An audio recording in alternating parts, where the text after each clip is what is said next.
Halo teman-teman, selamat datang di channel Forum Generasi Muda, di mana di sini, di channel ini, kita akan berbicara mengenai hak asasi manusia. Dan tentunya kita akan melihat isu-isu HAM ini melalui berbagai perspektif. Perkenalkan, saya Vira, dan saya di sini akan memandu obrolan kita secara online pada hari ini. Nah, kali ini kita sudah tergabung bersama Mbak Lili. Halo Mbak Lili, apa kabar? Halo, apa kabar? Selamat siang, salam sehat selalu. Sehat-sehat selalu. Nah, Mbak Lili ini sudah sering atau sudah lama ya terjun dalam isu-isu HAM, isu-isu pelanggaran HAM. Nah, dan sepertinya Bu Lili juga sering berkecimpung di dunia HAM itu bersama dengan anak-anak muda juga ya, Bu? Ya, seperti Vira dan Kalis. Oh iya, siap. Uh, Melalui pengalaman-pengalaman ini, apa aja yang bisa di-share Mbak Lili tentang interaksi Mbak Lili sendiri dengan berbagai korban dari berbagai latar belakang bersama anak-anak muda juga?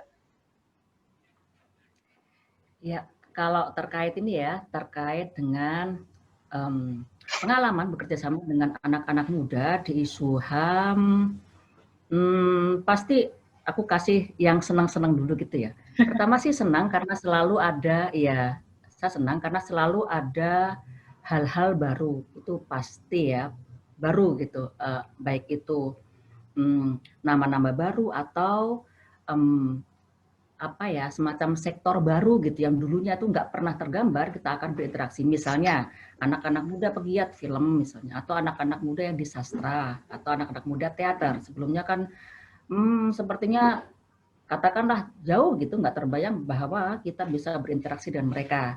Nah, karena komunitasnya ini baru, jaringannya baru, tentu banyak pengalaman-pengalaman baru yang bisa kita rasa gitu. Setidaknya saya rasa yang sebelumnya belum pernah ada. Itu satu. Yang kedua,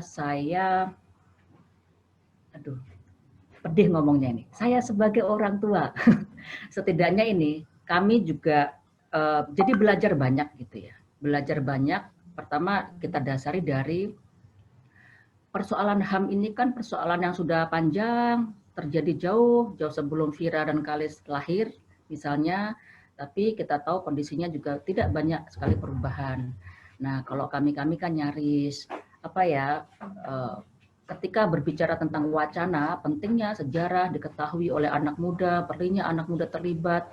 Itu kalau tidak salah 20 tahun yang lalu juga sudah ngomong hal yang sama gitu ya.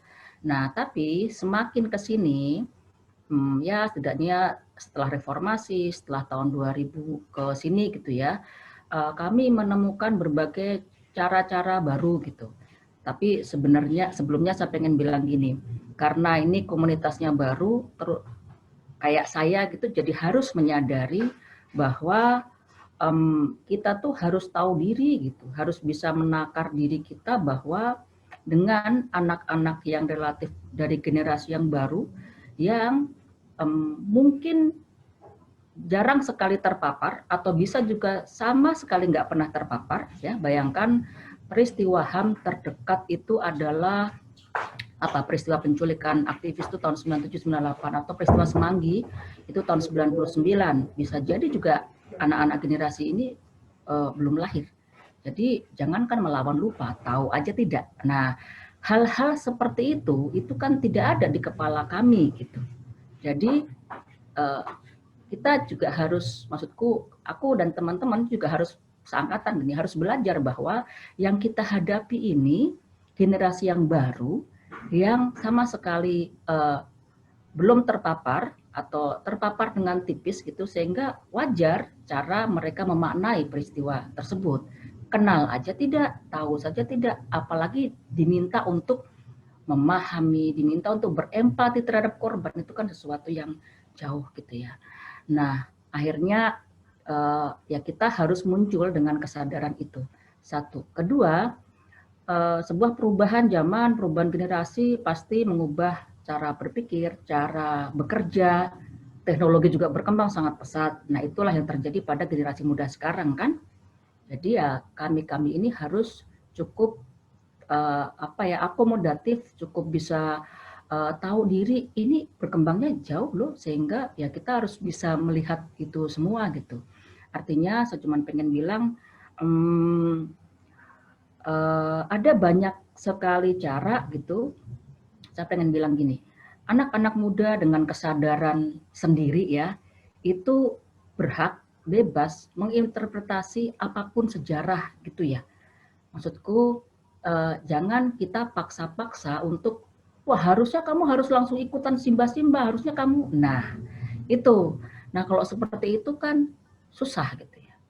Itu pasti yang terjadi kan bentrokan antar generasi karena kita sadar gapnya jauh banget gitu. Kan gitu. Nah, sehingga harus ada kesadaran yang muncul di dua level. Satu, di level aktivisnya sendiri untuk tadi tahu tentang bahwa ini yang kita hadapi audiens ini anak-anak muda yang dengan segala perubahan dan perkembangan plus pemahaman mereka. Kedua ya pasti dengan cara-cara yang berbeda. Nah, itu yang harus bisa dipahami sih.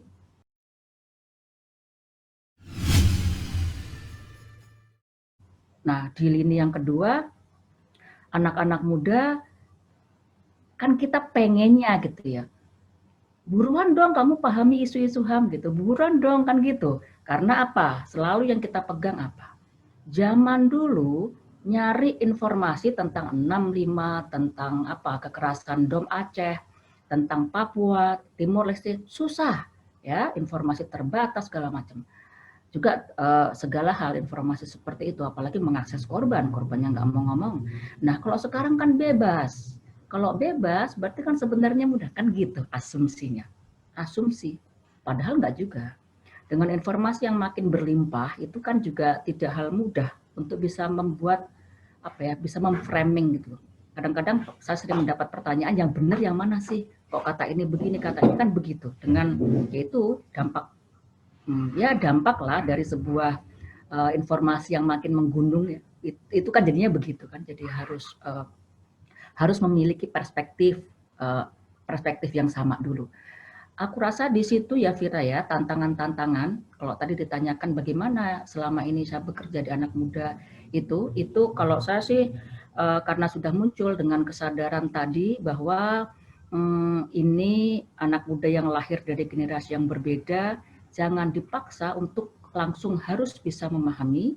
Kemudian ya dengan kesadaran bahwa ini teknologinya berubah, alam pikirnya berubah, sehingga ya beri dong ruang yang lebih luas bagi mereka untuk bisa menginterpretasikan apa yang mereka maknai, misalnya tentang pelanggaran HAM, apa yang mereka maknai tentang korban, di situ dulu.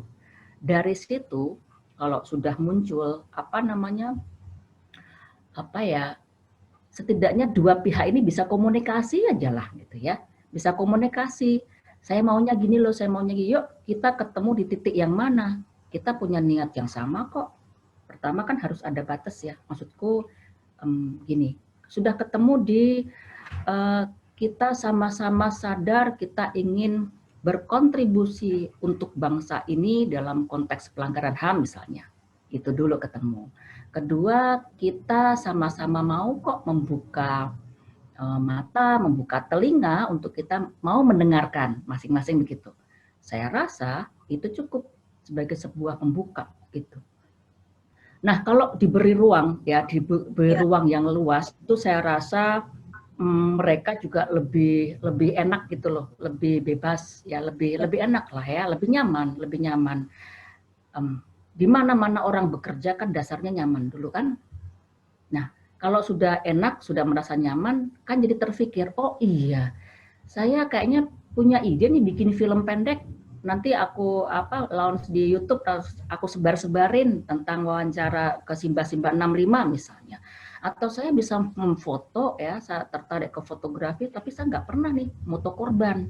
Saya kayaknya mau. Nah, itu sudah nilai-nilai. Atau misalnya aku nggak punya skill tertentu nih, nggak bisa film, nggak bisa foto, tapi aku bisa deh nulis di apalah gitu-gitu ya, nulis cerita pendek gitu ya. Nah aku gitu-gitu seandainya di semua level ini dikerjakan gitu, masing-masing menyumbang apa yang mereka bisa, ya itu sih saya selalu bilang bahwa ya ini nggak mudah pasti gitu, karena biasanya ketika kuliah masih interest, masih semangat. Akhir kuliah sudah sibuk skripsi, lulus sudah ditagih orang tua kan untuk cepat kerja, cepat menikah, ya sudahlah ganti lagi. Itu berapa kali kita alami. Saya sadar pasti begitu, tapi nggak apa-apa gitu. Kalau saya rumusnya ya nggak apa-apa daripada nggak ada sama sekali. Iya. Mau kalau kita nggak pernah memberi ruang kepada 10 orang, meskipun nanti yang pergi adalah 9, setidaknya kita dapat 1 daripada enggak sama sekali.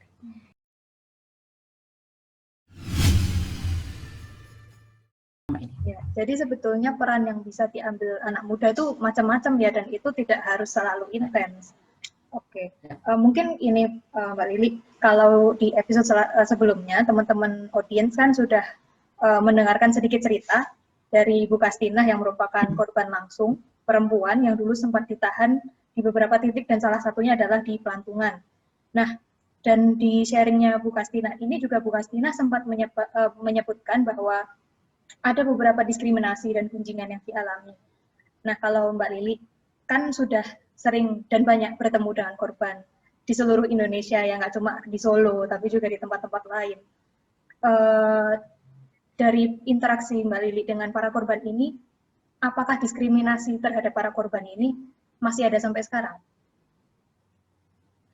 Ya, apakah diskriminasi masih ada sampai sekarang? Ada pasti ya, meskipun derajatnya juga berubah. Jadi kan perubahan politik setelah reformasi itu mengubah banyak hal ya. Salah satu yang paling berpengaruh yaitu karena ada reformasi itu, sehingga misalnya kalau dulu masih ada stempel ET, kan kemudian tidak. Stempel ET, ex tapol di KTP masing-masing tapol. Kemudian kedua, kalau dulu informasi tentang mereka itu sangat terbatas ya, sangat sedikit kita bisa jumpai cerita testimoni tentang mereka atau tulisan tentang mereka, tapi seiring reformasi kan jadi lebih luas. Itu kan kemudian berpengaruh terhadap bagaimana masyarakat bersikap kan. Nah, misalnya gambaran paling nyata adalah kalau dulu stempel yang paling umum kepada para penyintas ini adalah ex-PKI, komunis, gerwani, jahat, sudah selalu begitu, apalagi setiap bulan September.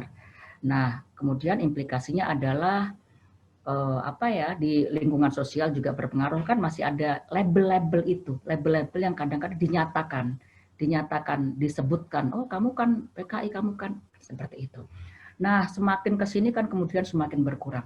Ada beberapa secara politik perubahan yang signifikan sekali dari sisi regulasi memang belum ya, kecuali ada komitmen politik atau statement politik dari Presiden Gus Dur tahun 99 ya, aku lupa tahun berapanya, yang menyatakan permintaan maaf terhadap peristiwa 65, meskipun bukan sebuah sikap resmi negara gitu yang kemudian ditetapkan dalam aturan. Tapi itu kan sangat berpengaruh gitu. Itu bisa menjadi simbol politik bahwa pernah ada statement seperti itu, sehingga mempengaruhi juga respon masyarakat. Nah, saya rasa seiring berjalannya waktu sampai taruhlah tahun-tahun ini 2021 ya, kalau dinyatakan tidak ada sama sekali, tidak ya. Paling gampang kita cek kan, lihat aja di Solo kan pasti masih ada spanduk apalah itu, tidak harus bulan September, apalagi kalau September. Terus juga masih adalah sedikit-sedikit pergunjingan mungkin di lingkungan masyarakat. Terus jangan lupa juga bahwa seperti ini juga terjadi di keluarga loh. Kan dampak dari peristiwa yang sangat besar juga implikasinya sampai keluarga ya. Artinya keluarga itu anak, cucu, generasi kedua, ketiga, kan juga tidak serta-merta untuk bisa menerima mereka gitu. Ada banyak hal yang kita harus pahami kenapa ini terjadi. Nah, itu tadi bukan tidak ada sama sekali, tapi sudah jauh berkurang, baik di tingkat masyarakat juga di tingkat keluarga. Saya rasa ini juga tidak lepas dari upaya gerakan masyarakat sipil yang sangat masif untuk isu 65 misalnya. Paling gampang adalah coba dicek setelah reformasi itu, apalagi tahun 2000-an, itu buku-buku testimoni itu banyak sekali loh. Banyak sekali keluar. Kenapa banyak? Gampang. Kan korbannya banyak. Korban di pelantungan nggak berapa ratus ya, korban di Pulau Buru berapa ribu, di penjara-penjara masing-masing kota, seluruh Indonesia banyak. Itu pun yang di penjara, yang tidak di penjara jadi korban juga banyak, sehingga banyak kisah.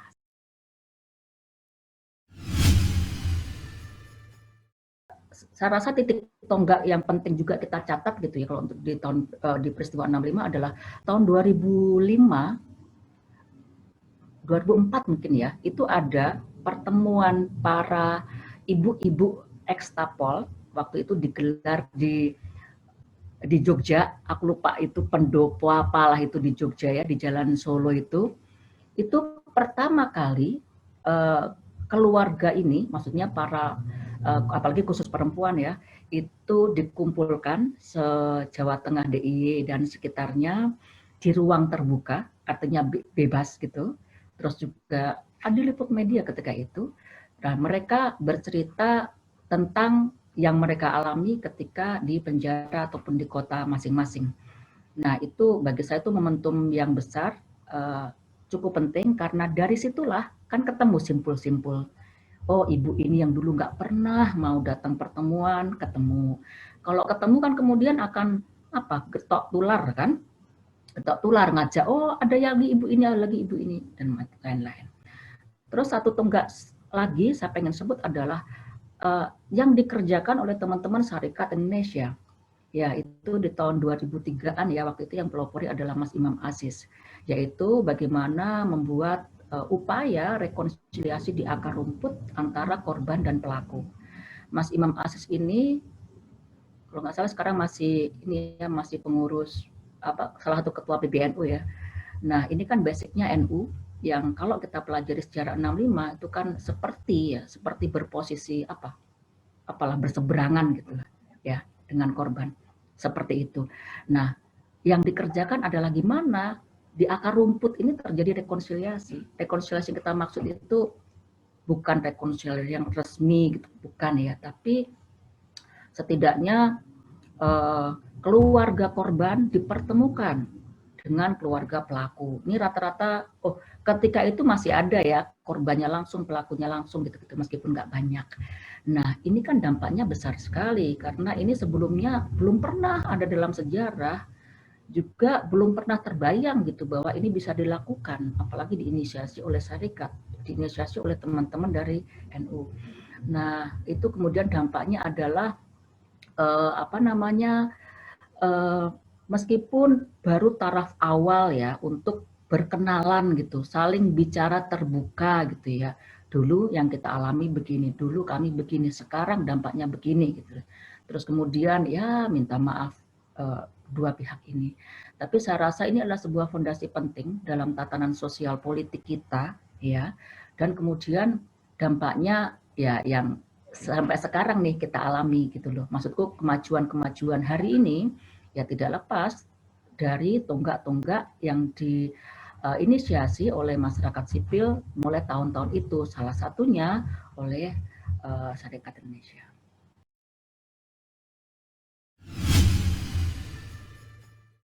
Ngobrol tentang kegiatan atau hal-hal yang bisa kita lakukan untuk mengkampanyekan isu HAM. Beberapa waktu yang lalu ada acara nih, Melaung HAM, yang dilaksanakan di FISIP UNS ya. Kira-kira kenapa sih acara ini penting untuk dilakukan? Ya, kenapa acara ini penting dilakukan? Waktu itu kita melihat begini ya, kita selalu gelisah sebenarnya dengan seperti pertanyaan awalmu tadi, dengan isu HAM ini kenapa hanya berputar di lingkungan ini saja, misalnya di lingkungan aktivis yang itu saja, yang bersuara itu saja. Kalau ada acara yang datang ya itu saja gitu. Selalu begini, dari tahun ke tahun aktivisnya berubah, tapi ya udah itu aja, nggak berhenti, nggak meluas, nggak apa. Bahwa di luar itu sudah ada lah ya yang terlibat, anak muda ikut kami saat itu, iya. Tapi kan ya nggak banyak dibanding dengan apa aktivitas lain tetap nggak banyak gitu. Sehingga kami merasa kok sepertinya ada apa yang terjadi ya? Apakah kami itu terlalu berjarak gitu ya? Organisasi masyarakat sipil ini terlalu berjarak dengan apa ya, milieu, dengan komunitas yang menaungi anak-anak muda gitu. Nah, kita merasa bahwa kampus itu ya pasti kita anggap strategis lah. Di situ anak-anak mudanya berkumpul, disitulah dibangun fondasi berpikir. Nah itu. Nah oke, terus kita memutuskan ini kampus sesuatu yang penting. Sebenarnya juga menyasarnya kalau kampus Civitas Akademika kan kita menyasar langsung dua ya. Satu kampus mahasiswanya, kedua sebenarnya dosen-dosennya atau yang lain gitu. Kenapa itu juga penting? Yang ngajarin mahasiswa dosen. Nah kalau dosennya aja perspektif terhadap HAM-nya aja keliru, apa yang kita bayangkan terjadi kepada mahasiswa kan gitu. Makin tersesat mungkin ya. Nah itu sebenarnya gelisahnya.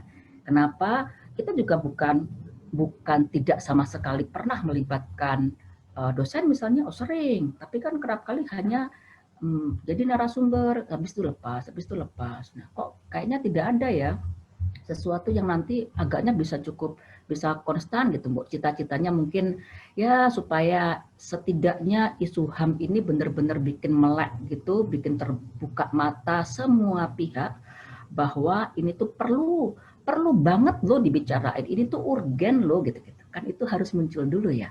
Nah, kalau kita bisa menggelitik itu kan kemudian syukur-syukur ya kemudian ada disusupkanlah misalnya di kurikulumnya, mungkin bukan kurikulum bukan, tapi di materi-materi ajar atau apapun lah, tapi intinya ada ruang di situ. Nah itu yang kita pikir kemarin, yuk kita ambil kampus gitu, karena kita juga pengen kasih ini sih, ya kampus itu kan simbol ya, simbol apa ya, simbol anak-anak muda di situ bisa apa, pengennya kan wacana itu diperbincangkan hangat dan panas gitu kan terus menerus gitu. Ya kebayangnya kan misalnya nanti ketika bicara tentang 65 bukan hanya aktivisnya yang ngomong, tapi juga ada kalangan civitas akademikanya. Anak-anak mudanya bisa punya cerita, ya aku udah bikin film nih tentang simbah-simbah. Misalnya Vira bisa cerita yang lain. Seperti itu yang awalnya kita pikir bahwa kayaknya menarik gitu, kayaknya strategis gitu. Dan itu cukup berhasil ya, kemarin juga sempat mengundang banyak orang untuk hadir di acara itu.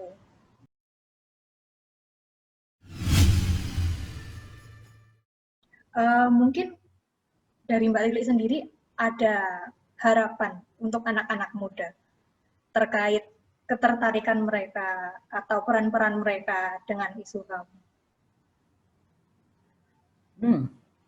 Harapan tuh susah-susah gampang ya jawabnya, karena pasti harapan kita tuh bejibun lah ya dari ribuan gitu, tapi makin kesini kita masih makin harus realistis gitu. Apa ya, saya sih nggak ini ya, nggak mau muluk-muluk gitu. Bahwa saya sudah cukup senang gitu ya, saya sangat senang, saya sangat apresiasi itu ketika anak-anak muda tuh sudah mau untuk terlibat di kegiatan-kegiatan mempromosikan isu-isu HAM. Apapun caranya, itu aja sudah membuat hati kita besar gitu ya, udah membuat senang gitu ya, karena ya kalau kita nggak mulai dari sekarang itu ya kapan lagi, seperti itu. Nah kembali seperti di awal gitu ya, saya nggak mau juga sih kasih petuah-petuah gitu ya, kayak orang tua aja, tapi setidaknya gini sih, saya udah seneng kok ketika maksudku saya dan teman-teman lain ya itu seneng kalau ada muka-muka baru. Kita udah capek banget lihat muka-muka itu terus, teman-teman kita tuh udah bosen gitu ya, masa itu terus.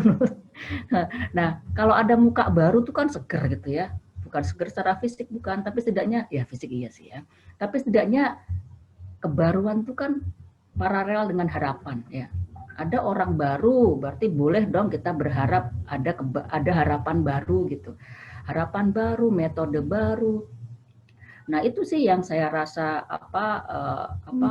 senang ketika ada anak-anak muda yang mau terlibat. Jadi Anda semua yang muda mau tahu aja, pengen tahu aja, dan berusaha keras untuk memahami atau cari informasi segala cara tentang segala hal terkait kasus pelanggaran HAM, bagi kami itu sudah modalitas ya. Nah, dari situ ya ada harapan muncul bahwa kita bisa bekerja sama lebih lanjut. Nggak usah muluk-muluk gitu ya, tapi setidaknya adalah kita memberi porsi yang proporsional kepada anak-anak muda ini. Tafsirkanlah peristiwa HAM ini atau tafsirkanlah suara korban ini menurut suaramu masing-masing. Tapi jangan lupa kita harus satu perspektif loh. Kenapa? Ya kita tuh bela mereka gitu. Kan gitu.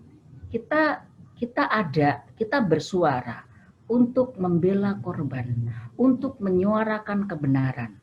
Caranya macam-macam.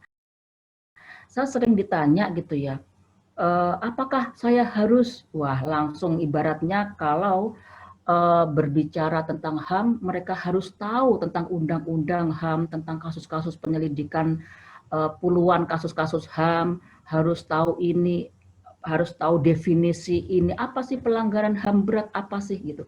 Baru absah bicara soal HAM. Kalau tidak, maka mereka tidak dianggap sah. Nah, bagi saya, ini sering ada pertanyaan seperti itu. Bagi saya kok enggak loh. HAM ini kalau kita bisa bisa tarik lagi ke yang lebih luas, lebih membumi, itu kan soal kemanusiaan ya. Soal kemanusiaan, soal kebenaran, tentang sejarah yang ada di Indonesia, tentang keadilan, tentang hati nurani, kan berhulunya ke situ sebenarnya. Jadi kalau mereka sudah menyuarakan tentang suara korban gitu ya, menyuarakan juga bisa sederhana, membuat foto tentang mereka, memberikan profil ya, maksudnya memberitahu siapa mereka tanpa label ya, tanpa label ini adalah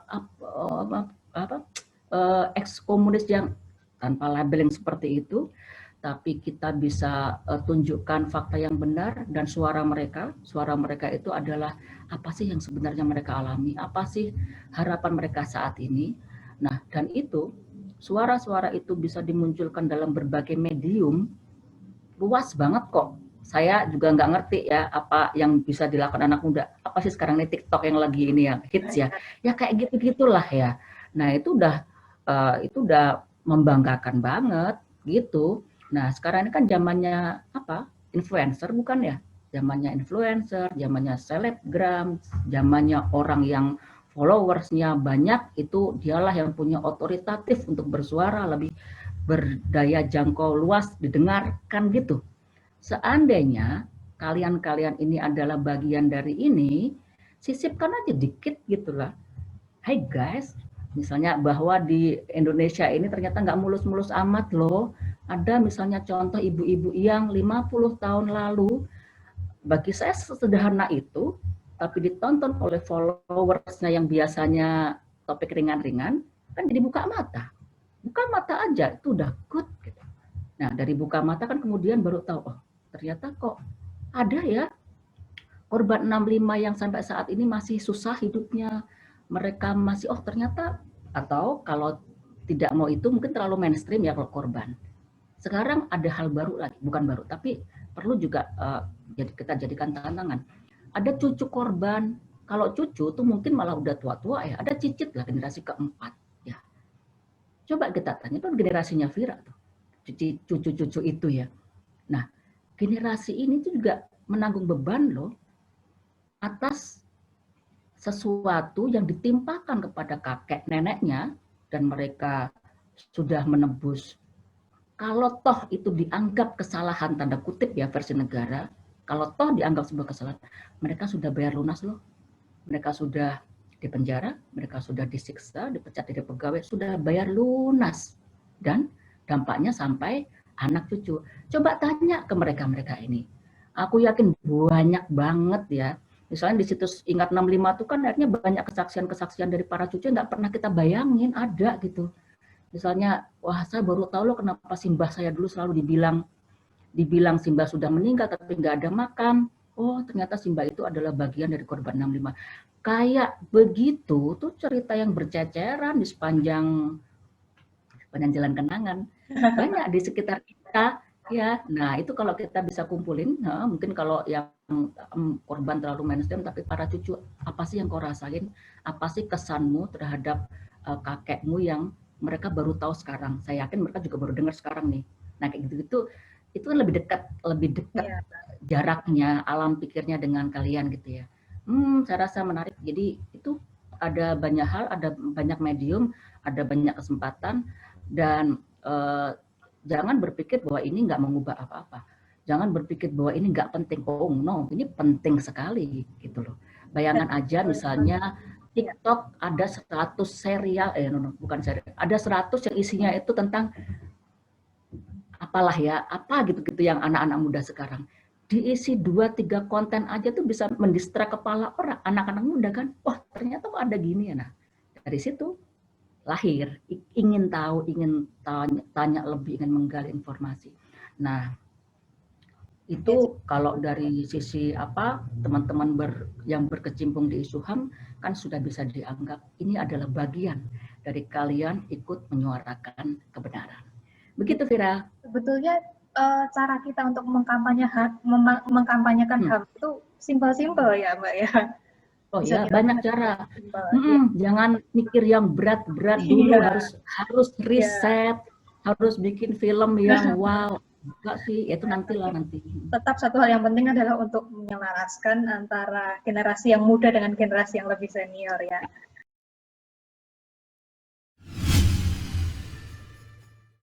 Ya, terima kasih banyak Mbak Lili atas sharingnya.